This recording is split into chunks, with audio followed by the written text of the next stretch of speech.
Break के बाद एक बार फिर आपका इस्तकबाल है। कांग्रेस लीडर सलमान निजामी ने कहा कि कांग्रेस को तंजीम नौ की जरूरत है। पार्टी अपनी कमजोरियों को दूर करके मजबूत और बेहतर तौर पर उभर सकती है। सीनियर रहनुमाओं, वफादारों और पार्टी की परवाह करने वालों की परवाह करनी होगी। कांग्रेस को गुलाम नबी आजाद और दीगर कायदीन के मशवरे को जरूर सुनना चाहिए, वरना हमें इसी तरह मुतवातिर शिकस्त का सामना करना पड़ेगा। देखिए, हाल ही में जो इलेक्शन हुए उसमें कांग्रेस को हार का सामना करना पड़ा। हम सब तकलीफ में हैं, दुखित हैं कि ऐसी सिचुएशन आ गई कि एक्स चीफ मिनिस्टर्स हों, सीएम फेसेस हैं, उनको हार का सामना करना पड़ा।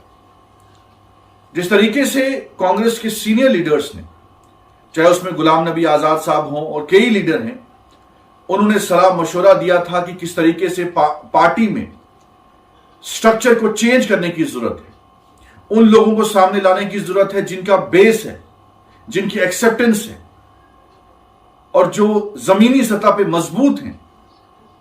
और पैराशूट लीडर जो हैं, अपॉर्चुनिस्ट लीडर जो हैं, मफाद परस्त लीडर जो हैं, उन्होंने कांग्रेस में जिस तरीके से तबाही की है उस पर हमें गौर करने की जरूरत है।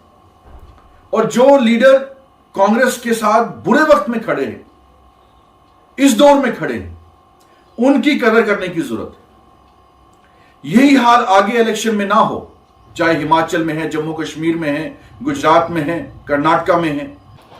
कोई रात को लीडर बन गया, किसी दूसरी पार्टी से आ गया, उसको कहां से कहां पहुंचा देते हैं। और जो कार्यकर्ता हमारा 10 साल से 20 साल से जमीनी सतह पे लड़ रहा है, उसको साइडलाइन किया जाता है। मैं यही हाईकमांड से अपील करूंगा, गुजारिश करूंगा कि वो इन लीडरों की बात सुने और जिम्मेदारी दे उन लोगों को जो कांग्रेस के वेल विशर हैं, लॉयलिस्ट हैं और जो कांग्रेस के लिए लड़ते हैं।